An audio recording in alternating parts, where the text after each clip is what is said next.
Steve G was the first player eliminated from the 2012 World Series of Poker main event final table, finishing in 9th place for $754,798. G was eliminated after raising with pocket eights under the gun and betting all 3 streets, only to be called all in on the river by Russell Thomas's pocket queens. Well, to start with, how surprised were you by the call?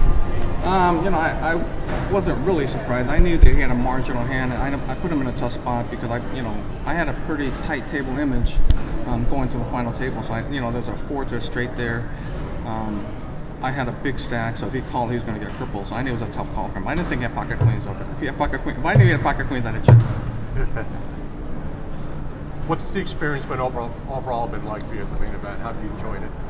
Well, I have to tell you, it's really difficult standing here because I'm very disappointed. Very disappointed to come so close, and then to be the first player knocked out.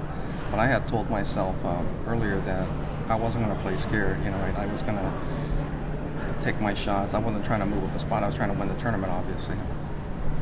Do you think that's a hand really early on where they're nearly down to 9-6? Do you think that factored into it? Well, I think that earlier hand too, because I had a bluff. Did I bluff him earlier? Yeah, I had a king queen, and I know I bluffed earlier, and he called. And I know because they're showing whole cards, I know you get that information. I think, yeah, that absolutely did impact it because we weren't showing whole cards because I had such a tight table image. I don't think he could have called, but I think it's because of the fact that I bluffed him earlier, and I didn't make any hands, so I didn't have any. I lost a lot of credibility when I bluffed him. How mad are you about yourself to make that call? What's that? How mad are you about yourself making that? Well, I'm not really mad. I'm more disappointed. Disappointed with coming so far and not advancing further. I was really hoping to make it at least through the second day. Yeah. I got off the early. I got off the early start. I won the first hand, right? I mean, I didn't win any big pots, but I kind of chipped up early, so I thought I had a shot. Huh? Hey, we thought you did too, bro. We're still proud of you, Steve. Yeah.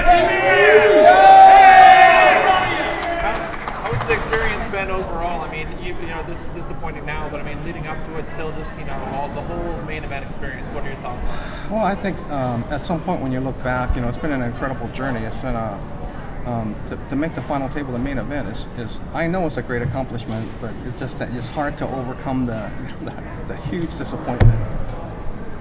What's it like playing this atmosphere? Well, I'm used to playing high stakes poker, but of course this is nothing like it's crazy money. So I wasn't intimidated. I wasn't the media, the spotlight. I kind of embraced the moment. I wasn't afraid. Right, that's why I pushed in for that. I knew it was my tournament life, but I knew that it was going to cripple him. So. It's a little different playing in front of a cheering section. Talk about what that's like, what the experience like, and the emotions of going through that. The cheering section didn't really bother me. It was more the whole card, because of the fact that it kind of changed how we play poker. Because when we normally don't have to run to the rail to get a hand history for the last 15 minutes, of what the players had. Normally in a cash game, I can kind of protect my image a little bit more. It's kind of like the hand that you alluded to earlier where I bluff. I lost a lot of credibility because of the cards exposed. Because normally I'm a tight, aggressive player, and I don't make a whole lot of noise at the table. So then they're sitting there thinking he's a pretty serious guy. You better not mess with him. Are you feeling pretty emotional right now?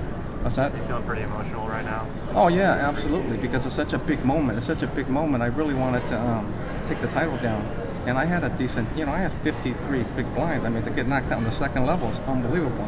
I guess I was just a little bit too risky today.